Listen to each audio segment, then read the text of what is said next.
चलिए स्टूडेंट्स, हम लोग शुक्लोत्तर युग को डिस्कस करते हैं। इसके पहले की क्लास में हमने शुक्ल युग को डिस्कस कर दिया है। शुक्ल युग से संबंधित जितने भी हमारे इंपॉर्टेंट क्वेश्चन थे, हमने उन क्वेश्चंस को भी डिस्कस कर दिया। चलिए आज की क्लास में हम लोग शुक्ल युग के बाद हमारा शुक्लोत्तर युग आता है।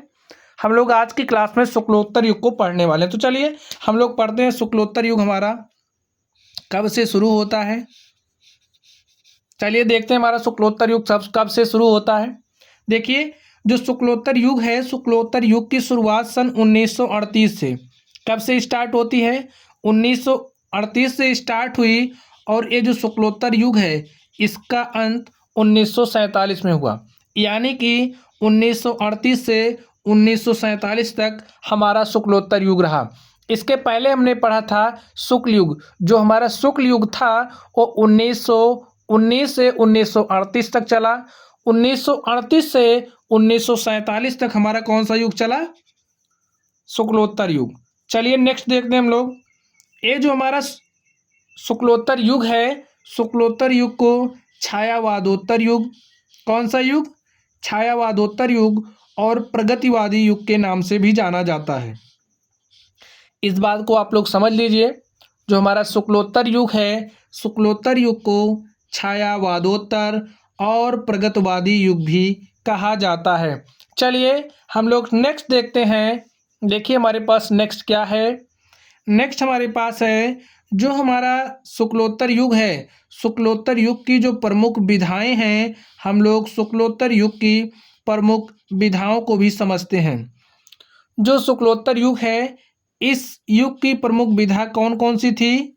निबंध, नाटक, एकांकी, कहानी, उपन्यास, आलोचना, रेखा चित्र, संस्मरण। यानी कि जो हमारी प्रमुख विधा शुक्ल युग में थी वो सारी इसमें है। उसके बाद क्या है? रिपोर्ताज, ललित निबंध, इतिहास, रेडियो रूपक, गद्य गीत आदि है।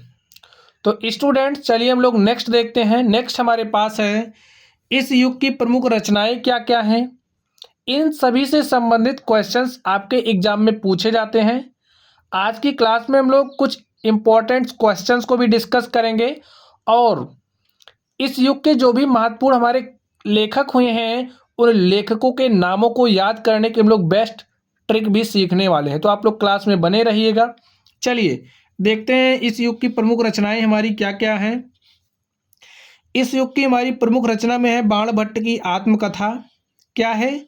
बाणभट्ट की आत्मकथा, मृगनयनी, स्मृति की रेखाएं, विराटा की पद्मिनी, मैला आंचल, सुनीता, सुखदा, अशोक के फूल, अतीत के चलचित्र, श्रृंखला की कड़ियाँ आदि।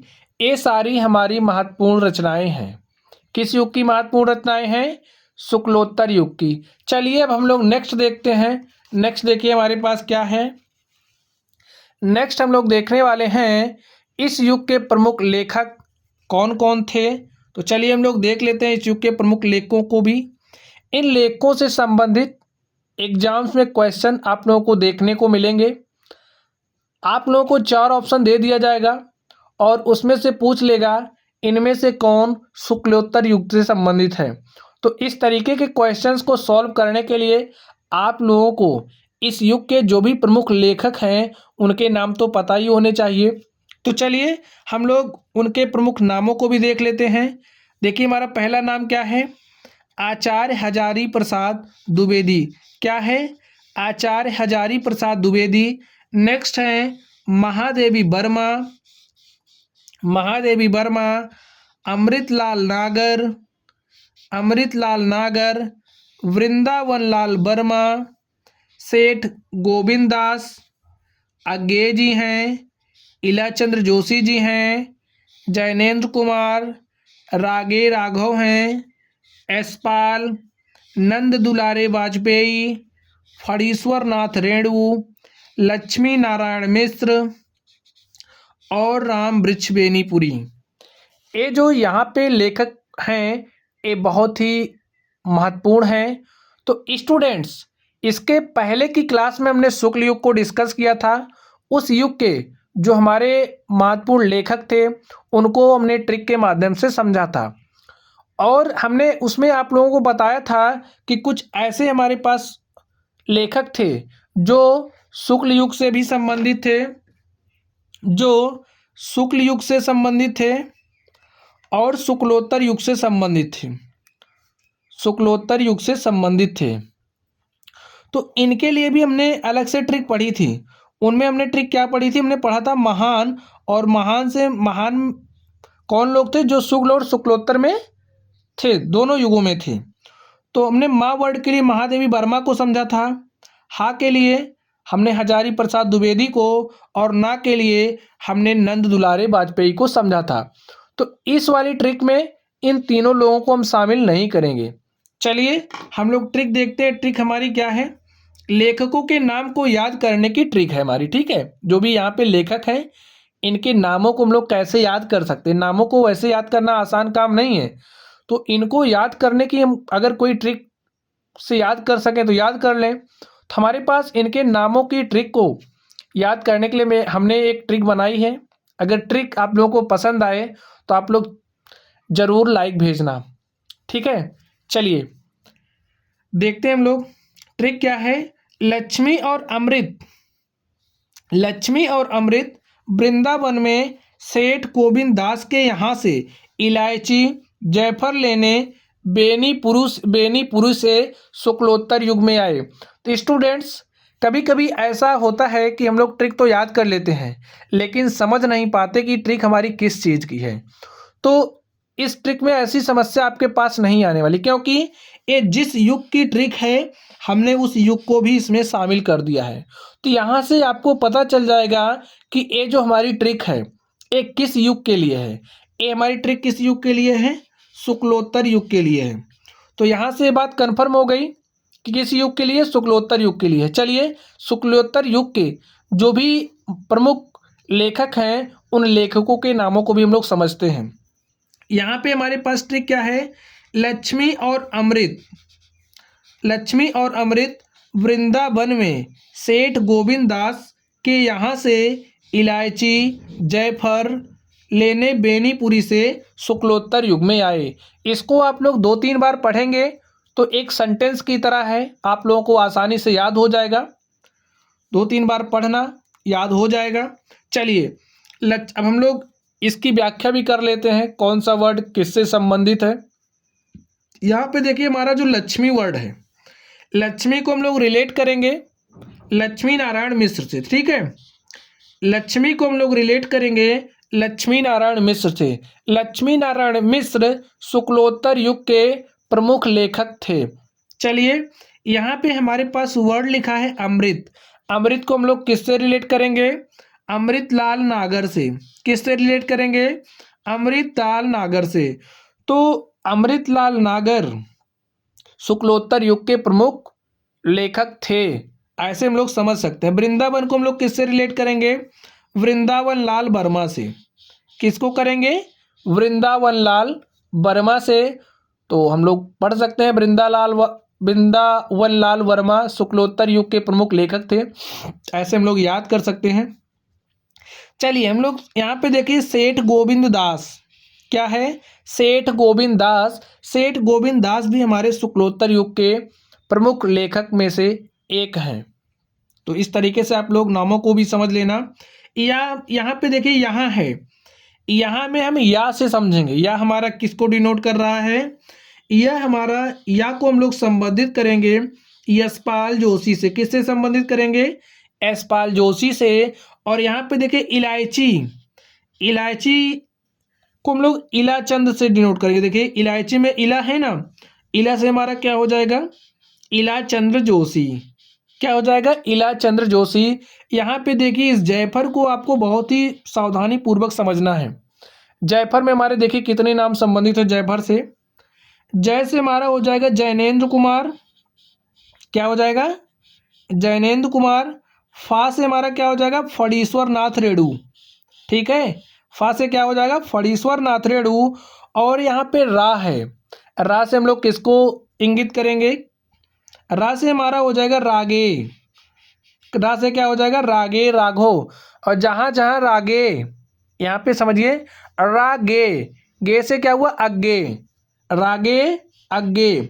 तो जो हमारे अज्ञेय जी हैं, वात्स्यायन अज्ञेय जी, वो भी शुक्लोत्तर युग के प्रमुख लेखकों में से एक हैं। जहाँ जहाँ रगे रागे वहाँ वहाँ अज्ञेय, हम लोग ऐसे समझ लेंगे, ठीक है। रागे अज्ञेय, अज्ञेय जी भी शुक्लोत्तर युग के प्रमुख लेखकों में से एक हैं। तो इस जयफर को आप लोग समझ गए। जय हमारा जयनेंद्र कुमार को डिनोट कर रहा, एफ हमारा फणीश्वर नाथ को, रा हमारा रागे को, ठीक है। और रागे में जो गे है वो हमारा अज्ञेय को इंगित कर रहा। चलिए अब यहाँ पे देखिए, जयफर लेने बेनीपुरी, बेनीपुरी हमारा किसको डिनोट कर रहा है? राम वृक्ष बेनीपुरी को, ठीक है। बेनीपुरी हमारा राम वृक्ष बेनीपुरी को इंगित कर रहा है। बेनीपुरी से शुक्लोत्तर युग में आए, तो यहाँ पे शुक्लोत्तर हमारा क्या है? युग है। शुक्लोत्तर युग में आए, शुक्लोत्तर हमारा क्या है? युग है। तो स्टूडेंट्स, मैं आशा करता हूँ कि इस ट्रिक के माध्यम से आप लोग इन लेखकों को बहुत ही आसानी से याद कर सकते हो। वैसे तो आप लोग याद करिएगा ना तो याद ही करते रह जाइएगा। तो इस तरीके से आप लोग इस ट्रिक के माध्यम से याद करना। ट्रिक पसंद आई हो तो लाइक ज़रूर भेजना। चलिए स्टूडेंट्स, अब हम लोग नेक्स्ट चलते हैं। नेक्स्ट आप लोग ट्रिक को याद करने के लिए साफ सुथरे ढंग से यहाँ से देख लेना। ऐसे यहाँ पे लक्ष्मी और अमृत वृंदावन से सेठ गोविंद दास के यहाँ से इलायची जयफल लेने बेनीपुरी से शुक्लोत्तर युग में आए। चलिए अब हम लोग नेक्स्ट चलते हैं। नेक्स्ट देखिए क्या है हमारे पास। नेक्स्ट हमारे पास क्वेश्चंस हैं, हम लोग इन क्वेश्चंस को भी सॉल्व करेंगे। एक क्वेश्चंस आपके एग्जाम में पूछे गए हैं और ये ऐसे क्वेश्चंस हैं जो आपके एग्जाम में बार बार पूछे जाते हैं। इन क्वेश्चंस को आप लोग एक बार पढ़ लीजिए। इसके बाद आप लोगों को एक क्लास मिलेगी जिसमें ये सारे जो भी लेखक हैं, रचनाएं हैं, इन्होंने किस विधा में रचनाएं करी हैं, इसको बेहतरीन ढंग से याद करने के लिए एक क्लास मैं आप लोगों को और दूंगा। वो हमारी क्लास पूरी ट्रिक पे आधारित होगी। उस क्लास को आप लोग देखेंगे, इसको देखना, इससे आपका बेस बिल्डअप होगा और उसको आप लोग देखेंगे तो एग्जाम में बैठकर क्वेश्चन सॉल्व करने के योग आप लोग हो जाएंगे। तो चलिए हम लोग क्वेश्चंस को देखते हैं। क्वेश्चन हमारा क्या है देखिए। उपन्यास भूले बिसरे चित्र के लेखक हैं। जो हमारा उपन्यास है भूला बिसरा उपन्यास के लेखक कौन हैं? भूले बिसरे उपन्यास के लेखक भगवती चरण वर्मा जी हैं। कौन हैं? भगवती चरण वर्मा। चलिए स्टूडेंट्स, हम लोग नेक्स्ट क्वेश्चन को देखते हैं। नेक्स्ट क्वेश्चन हमारे पास क्या दिया है? नेक्स्ट क्वेश्चन है, निम्न में से शुक्लोत्तर युग के साहित्य की प्रमुख विशेषताएं हैं। अब जो हमारा शुक्लोत्तर युग है, शुक्लोत्तर युग की क्या विशेषताएं रही हैं, ये विशेषता भी आपको पता होनी चाहिए। तो शुक्लोत्तर युग की कौन सी विशेषता रही है इसमें से आप देखिए। इस युग का साहित्य मार्क्सवादी विचारधारा से अनुप्राणित है। इस युग का गद्य सहज, व्यवहारिक, सामाजिक, प्रवाहपूर्ण, विचारशीलता और विषय वैविध्य से ओतप्रोत है। इस युग में अलंकार विहीन गद्य की रचना हुई है। और नेक्स्ट हमारा ऑप्शन है विकल्प का और खा दोनों। तो हमारा जो विकल्प का और जो खा है दोनों क्या है? सही है। इसलिए ये जो हमारा ऑप्शन घा है ये क्या है? करेक्ट है। जो हमारा शुक्लोत्तर युग था, शुक्लोत्तर युग की विशेषता क्या रही है? प्रमुख विशेषता कि इस युग में साहित्य मार्क्सवादी विचारधारा से अनुप्राणित था। इस युग का गद्य सहज, व्यवहारिक, सामाजिक, प्रवाहपूर्ण, विचारशीलता और विषय वैविध्य से ओतप्रोत है। चलिए अब हम लोग नेक्स्ट क्वेश्चन की तरफ चलते हैं। देखिए हमारा नेक्स्ट क्वेश्चन क्या है। शुक्लोत्तर युग की समय सीमा है। अभी हमने वीडियो के स्टार्टिंग में आप लोगों को बताया कि जो हमारा शुक्लोत्तर युग है, शुक्लोत्तर युग की शुरुआत कब हुई? 1938 में और अंत कब हुआ? 1947 में। तो आप लोग इस बात को याद रख लेना। जो शुक्लोत्तर युग है, शुक्लोत्तर युग की शुरुआत 1938 ईस्वी में हुई और कब तक रही? 1947 तक। तो चलिए स्टूडेंट्स, अब हम लोग नेक्स्ट क्वेश्चन की तरफ चलते हैं। देखिए हमारा नेक्स्ट क्वेश्चन क्या है। नेक्स्ट क्वेश्चन देखिए क्या है। छायावादोत्तर युग के प्रमुख कवि का नाम है। छायावादोत्तर युग के प्रमुख कवि का नाम क्या है? देखिए अभी क्वेश्चन पूछ लिया ना।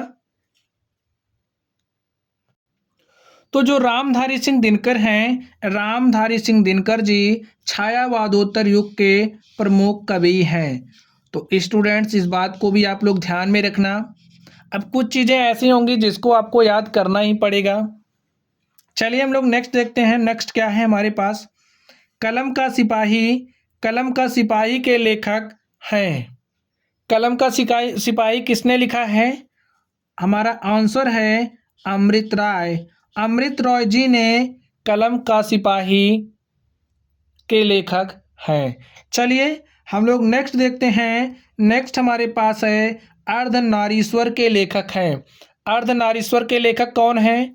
ऑप्शन नंबर देखिए। ऑप्शन हमारा फर्स्ट है विष्णु प्रभाकर, सेकंड है प्रेमचंद्र, जयशंकर प्रसाद, चतुरसेन। जो हमारे अर्धनारीश्वर है, अर्धनारीश्वर के लेखक विष्णु प्रभाकर जी है। स्टूडेंट्स अभी आप लोग इन चीज़ों को पढ़ते रहिए। इसके बाद हमारी जो क्लास आएगी उसमें हम लोग सभी लेखकों की रचनाओं को, लेखकों को और उन्होंने जिस विधा में रचना करी है उनके जो भी प्रमुख लेखन हैं, जो भी प्रमुख उनकी रचनाएं हैं, उनको हम लोग ट्रिक के माध्यम से भी स्टडी करेंगे। तो चलिए इसमें हमारा कौन सा ऑप्शन करेक्ट है? ऑप्शन नंबर का। चलिए हम लोग नेक्स्ट देखते हैं। नेक्स्ट देखिए हमारा क्या है। नेक्स्ट क्या है? लहरों के राजहंस के लेखक का नाम है। लहरों के राजहंस को किसने लिखा है? ऑप्शन नंबर ए हमें दिया है मोहन राकेश, ऑप्शन नंबर ख हमें दिया है प्रेमघन, गा दिया है गुलाब राय और घा दिया है रामधारी सिंह दिनकर। तो जो लहरों के राजहंस हैं, लहरों के राजहंस को मोहन राकेश जी ने लिखा है। तो स्टूडेंट्स आप लोग देखते रहिए आपके एग्जाम्स में क्वेश्चन किस तरीके से पूछे जाते हैं। चलिए हम लोग नेक्स्ट देखते हैं। नेक्स्ट देखिए क्या है हमारे पास। नेक्स्ट हमारा क्वेश्चन है गेहूं और गुलाब किसकी रचना है? गेहूं और गुलाब किसकी रचना है? तो ऑप्शन नंबर ए हमें दिया है रामविलास शर्मा, ऑप्शन नंबर ख हमें दिया है रामवृक्ष बेनीपुरी, गा नंबर दिया है प्रेमचंद्र और घा नंबर दिया है महादेवी वर्मा। जो गेहूं और गुलाब है, गेहूं और गुलाब रचना रामवृक्ष बेनीपुरी जी की है। किसकी है? रामवृक्ष बेनीपुरी जी ने गेहूं और गुलाब की रचना की है। चलिए हम लोग नेक्स्ट देखते हैं। नेक्स्ट हमारा क्या है? ठूठा आम। कौन सा आम? ठूठा आम किसकी रचना है? ऑप्शन नंबर का हमें दिया है हजारी प्रसाद, खा दिया है भगवत शरण उपाध्याय, गा नंबर दिया है प्रेमचंद्र और घा दिया है जयशंकर प्रसाद। तो जो ठूठा आम है ये भगवत शरण उपाध्याय की रचना है। किसकी रचना है? भगवत शरण उपाध्याय जी ने ठूठा आम लिखा है। चलिए हम लोग नेक्स्ट देखते हैं। नेक्स्ट देखिए हमारे पास क्या है। प्रसिद्ध आत्मकथा। प्रसिद्ध आत्मकथा क्या भूलूं क्या याद करूं? क्या भूलूं क्या याद करूं? क्या भूलूं क्या याद करूं किस विधा की रचना है? आत्मकथा है। इसको किसने लिखा है? ऑप्शन देखिए। ऑप्शन का हमारा है हरिवंश राय बच्चन, खा है डॉक्टर राजेंद्र प्रसाद, गा है पांडे बेचन शर्मा और घा है रामविलास शर्मा। तो हमारा कौन सा ऑप्शन करेक्ट है? क्या भूलूं क्या याद करूं के जो लेखक हैं वो हमारे हरिवंश राय बच्चन साहब हैं। कौन है? हरिवंश राय बच्चन जी ने क्या भूलूं क्या याद करूं की रचना की है। चलिए हम लोग नेक्स्ट देखते हैं। नेक्स्ट हमारे पास देखिए क्या है। शेखर। शेखर एक जीवनी। शेखर एक जीवनी उपन्यास के लेखक कौन है? शेखर एक जीवनी उपन्यास के लेखक कौन है? ऑप्शन नंबर का हमें दिया है धर्मवीर भारती, खा दिया है प्रेमचंद्र, गा दिया है फणीश्वर नाथ रेणु और घा हमें दिया है अज्ञे। तो स्टूडेंट्स इसमें कौन सा ऑप्शन करेक्ट है? ऑप्शन नंबर घा। जो अज्ञे जी हैं उन्होंने शेखर एक जीवनी उपन्यास किस विधा की रचना है? उपन्यास है की रचना की है। चलिए स्टूडेंट्स, हम लोग नेक्स्ट क्वेश्चन को देखते हैं। देखिए हमारा नेक्स्ट क्वेश्चन क्या है। नेक्स्ट क्वेश्चन है, अनंत आकाश के रचनाकार हैं। अनंत आकाश के रचनाकार कौन हैं? ऑप्शन देखिए, doctor Dharmvir Bharti. Option number खा है प्रेमचंद्र, गा है जयप्रकाश भारती और घा नंबर है यशपाल। जो अनंत आकाश है, अनंत आकाश के रचनाकार जयप्रकाश भारती जी हैं। कौन हैं? जयप्रकाश भारती जी अनंत आकाश के रचनाकार हैं। चलिए हम लोग नेक्स्ट देखते हैं। नेक्स्ट हमारा है, क्या है? मैला आंचल के रचनाकार हैं। तो मैला आंचल के रचनाकार कौन हैं? ऑप्शंस देखिए। ऑप्शन है मोहन राकेश, फणीश्वर नाथ रेणु, प्रेमचंद्र और जयशंकर प्रसाद। तो जो मैला आंचल है, मैला आंचल के रचनाकार फणीश्वर नाथ रेणु जी हैं। स्टूडेंट्स, मैं आपसे बार बार कह रहा हूँ कि आप लोग हमारी जो ये रचनाकार हैं, इनकी जो भी रचनाएं हैं, इन्होंने जिस भी विधा में रचना करी है, इनके जो भी प्रमुख रचनाएं हैं, उनके लिए मैं एक ट्रिक वाली क्लास बनाऊंगा। इस वीडियो के बाद में आप लोगों को वो वाली क्लास मिलेगी, वीडियो के डिस्क्रिप्शन बॉक्स में भी मिल जाएगी। वो क्लास आपके लिए बहुत ही बेनिफिशियल होगी। आप लोग इस क्लास के बाद उसको ज़रूर देखना। चलिए हम लोग नेक्स्ट देखते हैं। नेक्स्ट क्या है? चेखव एक इंटरव्यू के लेखक हैं। चेखव एक इंटरव्यू के लेखक कौन हैं? ऑप्शंस देखिए। ऑप्शन का में दिया है राजेंद्र प्रसाद, खा दिया है रामविलास शर्मा, गा नंबर दिया है प्रभाकर माचवे और हमारा घा नंबर है देवेंद्र सत्यार्थी। तो चेखव एक इंटरव्यू के जो लेखक हैं वो राजेंद्र प्रसाद जी हैं। कौन हैं? राजेंद्र प्रसाद जी हैं। चलिए हम लोग नेक्स्ट देखते हैं। नेक्स्ट देखिए हमारे पास क्या है। चलिए नेक्स्ट देखिए। नेक्स्ट हमारे पास है हिंदी की जो गद्य की विविध विधाएं हैं, उन विधाओं से संबंधित हमने कुछ क्वेश्चंस लिए हैं। चलिए हम लोग इन क्वेश्चंस को भी सॉल्व करते हैं। ये जो हमारे क्वेश्चंस हैं, हिंदी की विविध गद्य की जो विधाएं हैं, उन विधाओं से संबंधित हैं। तो देखिए हमारी पहला क्वेश्चन क्या है? गद्य को कवियों की कहा गया है। क्या कहा गया है? भंगिमा, कसौटी, ताल, रेखा। जो गद्य है, गद्य को कवियों की कसौटी कहा गया है। क्या कहा गया है? कसौटी। ये जो हमारा यहाँ पे क्या भरा जाएगा? कसौटी। तो गद्य को कवियों की क्या कहा गया? कसौटी कहा गया है। एक क्वेश्चंस आपके एग्जाम्स में पूछा गया है, आप लोग इस पर इग्नोर मत करना, अच्छे से पढ़ना। चलिए हम लोग नेक्स्ट देखते हैं। नेक्स्ट क्या है? तौलिए किस विधा पर आधारित है? तौलिए किस विधा पर आधारित है? ऑप्शंस देखिए हमारा, नाटक, निबंध, एकांकी, कहानी। जो हमारा ऑप्शन नंबर थर्ड है, ग नंबर, ये क्या है? करेक्ट है। जो तौलिए है वो किस विधा पर आधारित है? एकांकी पर आधारित है। हमारा ग नंबर क्या है? करेक्ट है। चलिए हम लोग नेक्स्ट देखते हैं। नेक्स्ट हमारा क्या है? सूरज का सातवां घोड़ा हिंदी साहित्य की कौन सी विधा है? सूरज का सातवां घोड़ा हिंदी साहित्य की कौन सी विधा है? निबंध, उपन्यास, डायरी, कविता। इसमें से कौन सा ऑप्शन करेक्ट है, आप लोग बताइए। जो सूरज का सातवां घोड़ा है वो क्या है? एक उपन्यास है। सूरज का सातवां घोड़ा एक उपन्यास है। चलिए हम लोग नेक्स्ट देखते हैं। नेक्स्ट हमारे पास क्या है? गबन की विधा है। गबन क्या है? गबन हमारा एक क्या है? उपन्यास है। गबन की विधा क्या है? उपन्यास है। चलिए हम लोग नेक्स्ट क्वेश्चंस की तरफ चलते हैं और देखते हैं हमारा नेक्स्ट क्वेश्चन क्या है।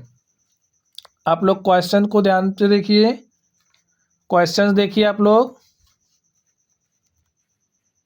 गुनाहों का देवता किसका देवता? गुनाहों का देवता रचना की विधा है।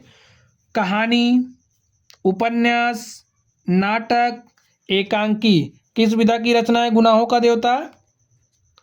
उपन्यास। गुनाहों का देवता किस विधा की रचना है? उपन्यास की। नेक्स्ट देखिए, नेक्स्ट हमारे पास क्या है? त्यागपत्र किस विधा की रचना है? जीवनी है, उपन्यास है, नाटक है, निबंध है। क्या है? त्यागपत्र क्या है? उपन्यास विधा की रचना है।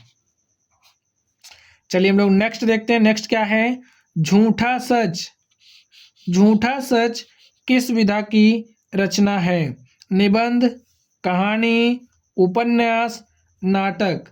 तो झूठा हमारा उपन्यास विधा की रचना। स्टूडेंट्स आप लोग देख पा रहे होंगे आप लोगों के एग्जाम में क्वेश्चंस किस लेवल के पूछे जा रहे हैं, किस लेवल के पूछे जा सकते हैं। तो यहाँ से आप लोग क्वेश्चंस के लेवल को समझिए कि हमारा एग्जाम में क्वेश्चन किस तरीके से आएगा। ट्रिक वाली क्लास में हम लोग ट्रिक के साथ लेखकों के नामों को, उनकी रचनाओं को और जो भी विधा में उन्होंने रचना करी है उनको कैसे याद कर सकते हैं, इसको हम लोग इसके बाद वाली क्लास में स्टडी करेंगे। हमने इसके लिए नोट्स तैयार कर लिया है, आप लोग पढ़ने के लिए रेडी रहना। चलिए हम लोग नेक्स्ट देखते हैं। नेक्स्ट क्या है? नीड़ का निर्माण फिर किस विधा की रचना है? नीड़ का निर्माण किस विधा की रचना है? ऑप्शन देखिए, कहानी, आत्मकथा, उपन्यास, निबंध। जो नीड़ का निर्माण फिर है ये क्या है? एक आत्मकथा है। क्या है? एक आत्मकथा है। चलिए हम लोग नेक्स्ट देखते हैं। नेक्स्ट देखिए हमारे पास क्या है? नेक्स्ट है तितली कृति की विधा है। जो तितली है, तितली कृति की विधा क्या है? ऑप्शंस देखिए, कहानी, जीवनी, उपन्यास, नाटक। तितली हमारा क्या है? तितली एक उपन्यास है। क्या है? उपन्यास है। इस बात को आप लोग याद रखना, तितली क्या है? उपन्यास है। चलिए हम लोग नेक्स्ट देखते हैं। नेक्स्ट देखिए हमारा क्या है? भारत दुर्दशा। भारत दुर्दशा भारतेंदु हरिश्चंद्र जी की रचना है। और ये क्या है? जीवनी है, आत्मकथा है, रेखा चित्र है, एकांकी है। क्या है इसमें से? भारत दुर्दशा एक एकांकी है। क्या है? एकांकी विधा की रचना है। चलिए हम लोग नेक्स्ट देखते हैं। नेक्स्ट क्या है? स्मृति की रेखाएं। क्या है? स्मृति की रेखाएं क्या हैं? जीवनी है, भेंट वार्ता है, संस्मरण है या फिर नाटक है। क्या है? संस्मरण है। स्मृति की रेखाएं संस्मरण है। तो स्टूडेंट इस तरीके से शुक्लोत्तर युग से संबंधित हमने शुक्लोत्तर युग का क्या इतिहास है हमने इसको समझा। शुक्लोत्तर युग से संबंधित जो भी हमारे पास इम्पोर्टेंट प्रश्न थे हमने उन प्रश्नों को डिस्कस किया। उसके बाद जो हमारा गद्य है, गद्य की विधाओं से संबंधित हमारे एग्जाम्स में किस तरीके से क्वेश्चंस पूछे जाते हैं हमने इसको भी डिस्कस किया। तो स्टूडेंट्स आप लोग ट्रिक वाली क्लास देखने के लिए तैयार रहिएगा। क्लास पसंद आई हो तो आप लोग वीडियो को लाइक करिएगा, चैनल पर नए हो तो चैनल को सब्सक्राइब करिएगा और आप लोग पढ़ते रहिए। कोई भी डाउट हो तो कमेंट बॉक्स में कमेंट करना। तो चलिए गाइस आप लोग पढ़ते रहिए। Thank you.